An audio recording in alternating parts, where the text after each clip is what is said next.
Speaker और base speaker देखने में दोनों एक जैसे लगते हैं, लेकिन स्पीकर साउंड सिग्नल और हल्का फुल्का बेस भी जनरेट कर सकता है, लेकिन base speaker only base generate कर सकता है।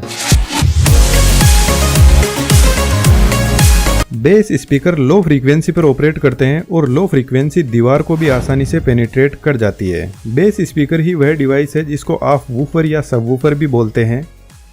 तो शुरुआत होती है एक परमानेंट मैग्नेट से जो राउंड शेप में होती है, और शायद हम में से बहुत लोगों ने इसको बचपन में निकालने की कोशिश भी की थी स्पीकर से। इस मैग्नेट में नॉर्थ एंड साउथ पोल होते हैं दोनों साइड में, जो हमारे किसी भी काम के नहीं है। तो इन दोनों पोल को एक साइड में लाने के लिए टॉप और बॉटम प्लेट सेट करते हैं। टॉप प्लेट एकदम फ्लैट शेप में होती है, लेकिन बॉटम प्लेट कुछ इस टाइप की होती है जिसको इस होल में से ऐसे सेट किया जाता है। और अब टॉप प्लेट नॉर्थ पोल का काम करेगी और बॉटम प्लेट यहीं पर अपना साउथ पोल रिप्रेजेंट करने लगेगी। लेकिन ध्यान रहे, बॉटम प्लेट सिर्फ नीचे वाले सरफेस से ही टच रहती है और कहीं भी टच नहीं करती है। यहाँ पर बीच में थोड़ा सा गैप भी रखा जाता है। टॉप प्लेट पर बास्केट को सेट करते हैं। इसकी डिजाइन कुछ इस टाइप की होती है कि यह साउंड को फ्रंट साइड में पुश करने का काम करती है।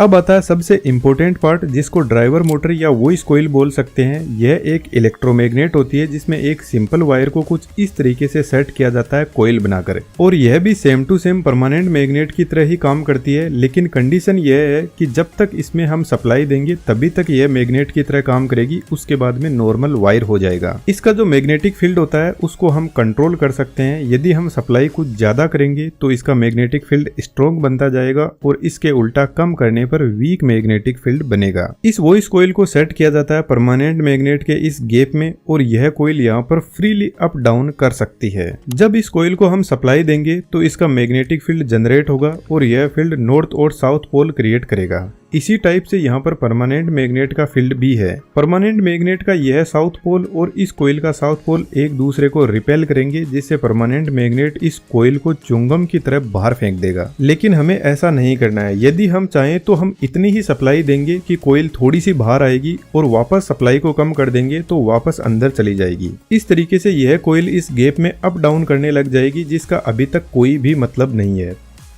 तो फिर हम इस कॉइल पर सेट करते हैं स्पाइडर, और स्पाइडर पर सेट किया जाता है कोन, जिसको डायफ्राम भी बोलते हैं। यहाँ पर स्पाइडर का काम होता है वो इस कॉइल और कोन को परफेक्टली अलाइन करके रखना। कोन ऊपर से कुछ इस टाइप से ऊपर उठा रहता है, जिसको सराउंड बोलते हैं। यह बेसिकली एक स्प्रिंग की तरह काम करता है, क्योंकि यह कोन को अप डाउन करवाने के लिए स्पेस प्रोवाइड करवाता है। और यह लो हमारा स्पीकर बनकर रेडी। अब मैं आपको एक बार सबवूफर की डिजाइन बता देता हूँ, जो सिर्फ डीप बेस जनरेट करता है। एकदम डिट्टो स्पीकर के जैसा ही होता है, लेकिन इसका जो डायफ्राम है इसकी थिकनेस ज्यादा होती है और थोड़ा हार्ड भी होता है। इसके चारों तरफ जो सराउंड होता है वह साइज में भी बड़ा होता है और डायफ्राम को ज्यादा मूवमेंट प्रोवाइड करवा सकता है। अब डायफ्राम की थिकनेस ज्यादा है और हार्ड है, तो सिंपल सी बात है, नीचे वॉइस कॉइल भी हमें भारी लगानी पड़ेगी ताकि वह डायफ्राम को मूव करवा सके। तो यहाँ पर भारी वॉइस कॉइल लगाई जाती है, जिसकी वजह से यह ज्यादा इलेक्ट्रिसिटी कंज्यूम करती है, और ज्यादा इलेक्ट्रिसिटी कंज्यूम करेगी तो हीट ज्यादा जनरेट होगी, और हीट जनरेट होगी तो फिर यहाँ पर छोटे विंडो दिए रहते हैं कूलिंग के लिए। अब वॉइस कॉइल भारी है तो हमें परमानेंट मैग्नेट भी हेवी लगानी पड़ेगी ताकि यह स्ट्रॉन्ग ऑपोजिशन क्रिएट कर सके।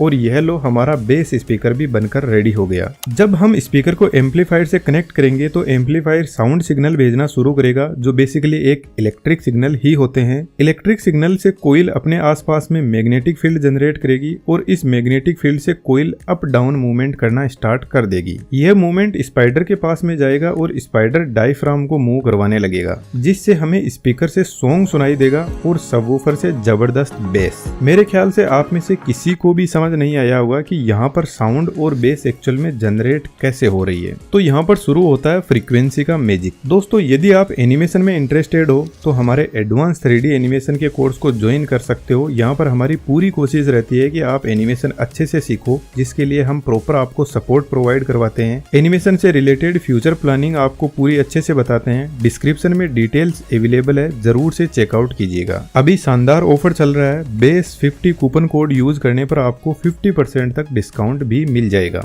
अब जो आप मेरी वॉइस सुन रहे हो, इसको मैं किसी ऑडियो एडिटिंग के सॉफ्टवेयर में डालता हूँ तो इसमें कुछ साउंड वेव दिखाई देने लग जाती है। यदि मैं इन वेव फॉर्म को जूम करते जाऊंगा तो साफ साफ यहाँ पर आपको एक पैटर्न दिख जाएगा कि यह वेव फॉर्म एक्चुअल में किस तरीके से मूव कर रही है। वेव फॉर्म ऊपर जाएगी तो डायफ्राम बाहर आएगा जाएगा, नीचे आएगी तो वापस पीछे आने लगेगा। बेसिकली डायफ्राम हवा के पार्टिकल पर फोर्स लगाता है और डायफ्राम के पास वाले हवा के पार्टिकल आगे वाले पे फोर्स लगाएंगे और यही एयर पार्टिकल हवा में एक दूसरे पे फोर्स लगाते हुए हमारे ईयर्स तक पहुंचते हैं वेवफॉर्म के पैटर्न में। एक आपके लिए छोटा सा क्वेश्चन है, साउंड की मैक्सिमम स्पीड कौन से मीडियम में होती है? अब समझते हैं कि यह बेस फ्रीक्वेंसी कैसे जनरेट करता है। यह जो सॉन्ग में फ्रीक्वेंसी का पैटर्न है, इसमें मल्टीपल फ्रीक्वेंसी अवेलेबल है। इसमें हाई फ्रीक्वेंसी, लो फ्रीक्वेंसी और मीडियम फ्रीक्वेंसी भी है। अब यहाँ पर हमें फ्रीक्वेंसी को डिवाइड करना है। यह काम या तो एम्पलीफायर कर सकता है इंटरनली या फिर स्पीकर और सबवूफर अपनी डिजाइन के हिसाब से खुद कर सकते हैं। तो स्पीकर होता है वह लो, हाई एंड मीडियम फ्रीक्वेंसी पर काम कर सकता है। तो आपने देखा होगा स्पीकर के पास में थोड़ा बहुत अपना खुद का बेस भी होता है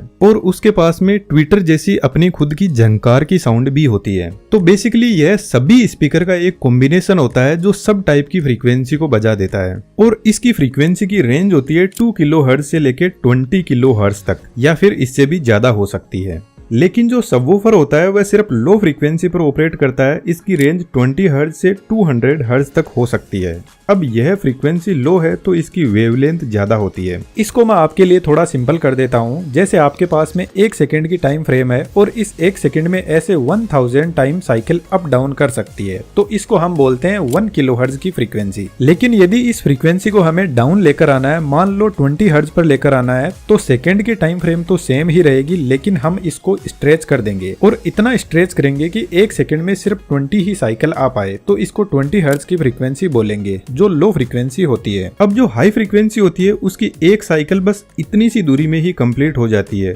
जो सिर्फ 34 सेंटीमीटर की होती है। लेकिन लो फ्रीक्वेंसी की एक वेव इतनी दूरी में कंप्लीट होती है जो लगभग 17 मीटर की होती है।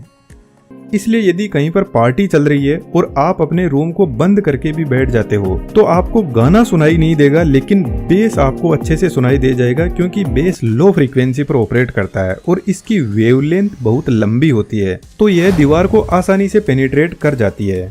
अब हमारा जो सॉन्ग होता है उसमें लो, हाई एंड मीडियम तीनों फ्रीक्वेंसी होती है, तो स्पीकर तो सीधा सीधा ऑपरेट कर जाएगा, एम्पलीफायर को कुछ करना ही नहीं है। लेकिन बेस स्पीकर के पास में high and low pass filter लगे रहते हैं। अब ये फिल्टर थोड़ा कॉम्प्लेक्स होते हैं, इसकी डिटेलिंग में हम नहीं जाएंगे, बस इतना समझो कि यह फ्रीक्वेंसी को सेपरेट करने का काम करता है। हम इंसान 20 हर्ट्ज से नीचे की लो फ्रीक्वेंसी को नहीं सुन सकते, इसलिए हमें सिर्फ बेस सुनाई देता है, गाना सुनाई नहीं देता सबवूफर से। लेकिन कबूतर 0.5 हर्ट्ज की फ्रीक्वेंसी भी सुन सकता है, तो कबूतर को आपके सबवूफर से भी गाना सुनाई दे जाएगा। और यदि आप ध्यान से सुनोगे तो आपको भी हल्का फुल्का सबवूफर में गाना सुनाई दे जाएगा, यदि आपके ईयर्स अच्छे हैं। अब आपको एक इंटरेस्टिंग फैक्ट बताता हूँ। यदि आप सबवूफर के सर पे बैठ जाओगे तो आपको बेस सुनाई ही नहीं देगा, और सुनाई भी देगा तो बहुत कम और अनक्लियर, क्योंकि डायफ्राम जितना आगे जा रहा है उतना वापस पीछे भी तो आ रहा है, तो सेम टू सेम वेवफॉर्म पीछे भी क्रिएट करेगा। तो सेंटर पॉइंट में दोनों वेवफॉर्म एक दूसरे को कैंसिल आउट कर देगी और सुनने को मिलेगा नहीं कुछ भी, जिसमें फ्रंट एंड बैक साइड की वेवफॉर्म सेम फेज में होती है लेकिन ऑपोजिट डायरेक्शन के साथ। तो फिर स्पेशली बेस स्पीकर को एक अच्छे से एनक्लोजर में टाइट किया जाता है पीछे से, जिससे पीछे से फ्रीक्वेंसी इस एनक्लोजर में ट्रैप हो जाएगी और आपको फ्रंट साइड में जबरदस्त बेस सुनाई देगा। एनक्लोजर में यहाँ पर ऊपर में एक होल भी रखा जाता है ताकि पीछे की फ्रीक्वेंसी घूम के आए और आगे से वापस मैच हो जाए, ताकि बेस और ज्यादा से क्लियर सुनाई दे। तो मेरे ख्याल से आपको बहुत कुछ समझ में आया होगा। आप लोगों से रिक्वेस्ट है, हमें क्वालिटी वीडियो पोस्ट करने के लिए आपके सपोर्ट की जरूरत है, तो चैनल की मेंबरशिप जरूर से ज्वाइन कीजिएगा, जैसा भी आप सपोर्ट दे सको। वीडियो आपको अच्छा लगा तो चैनल को सब्सक्राइब जरूर से कीजिएगा। Thank you.